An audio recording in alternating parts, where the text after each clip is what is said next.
Hey everyone, Scott Jawa from Crucible Custom Props, Norfolk Lab, and all the forums here.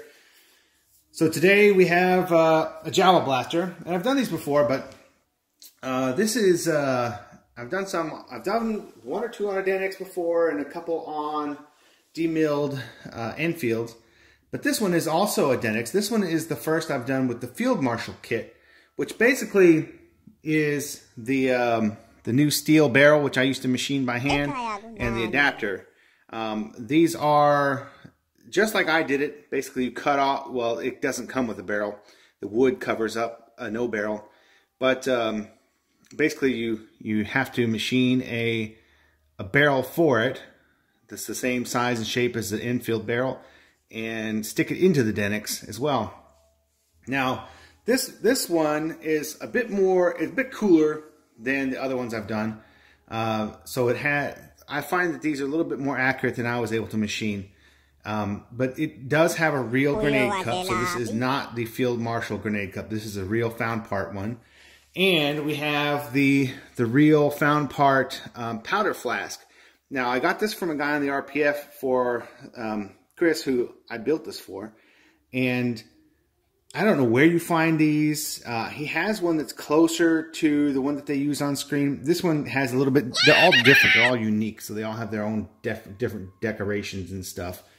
But, so this is the exact same type and size of what they used, which is pretty cool. And I don't know the origins. I don't know where they come from. I don't know the story behind them.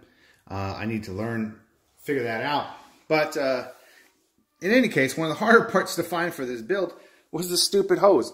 Having a 1/2-inch hose, for some reason, was just pretty difficult for me to find, but I got it, and it looks really cool. It looks the part.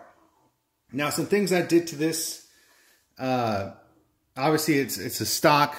The stock has been cut down front and back. There's been a hole drilled in the bottom of the stock for the hose to fit into and to go to the ion pack. Now, but the Identics is just, you know, it's like all the other Identicses. But this one, I kind of took the weathering to another level to try and get it as real as possible looking.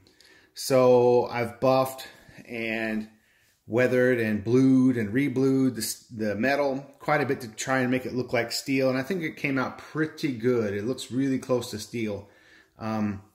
Since I don't have, let me just pull it up out here.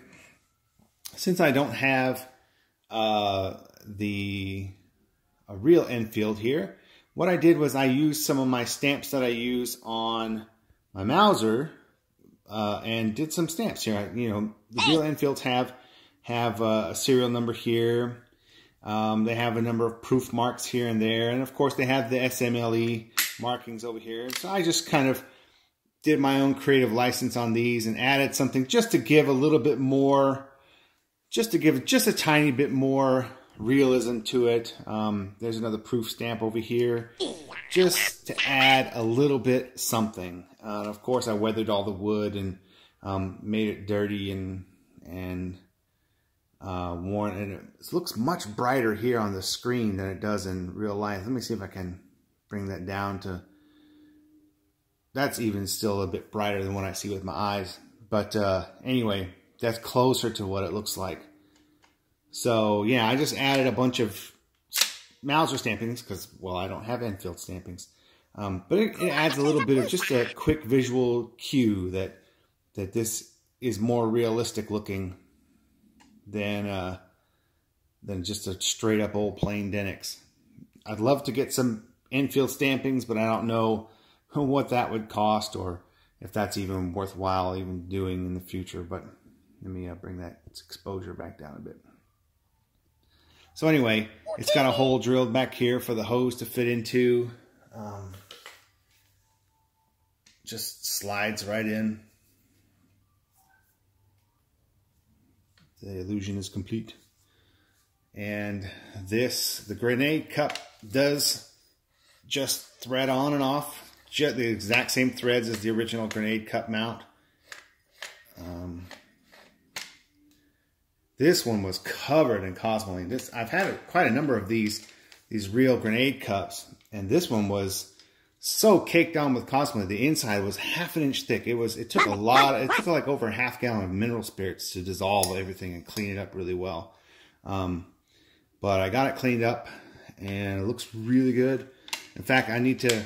The source for demilled SMLEs dried up.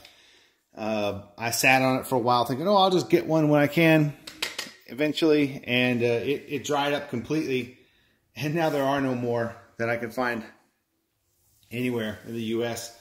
So pretty much this is the only stop in town is the Denix, which it's really good actually. You can do a lot to it.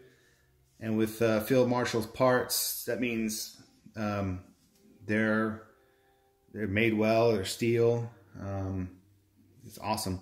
So I'm pretty happy with it. I need to build me one now, because I have my cup that I've had for years just waiting for a demilled SMLE, and I don't think I'm going to find one of those.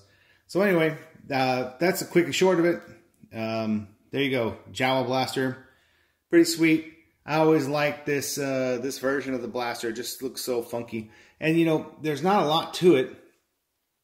Historically, there was an Enfield that was cut down and had the grenade cup on the front. It looked a little bit different, but I think Bapti, you know, whatever they did, they just, you know, it doesn't take much to make it look really different, which is pretty cool. So anyway, there it is, guys. Thanks for looking. By the way, I wanted to show you guys something. So, sorry I cut that off a little bit too soon, but I'm going to add this here at the end. The Denix is fully, you can work the bolt, you can pull the trigger, you can release the magazine. It's a pretty stout replica. So it's got all the features you would hope for as far as just dorking around with it. Sorry, the magazine was hard to get back in. The magazine kind of has to be rocked for it. And it's heavy. I mean, this thing is heavy. The steel cup and the barrel parts add to it. But, you know, the metal bits and the wood bits, they all add up to a lot of weight. So it's pretty fun to play with. It's just, it's about as heavy as the real one. So anyway, there it is, guys. Thanks.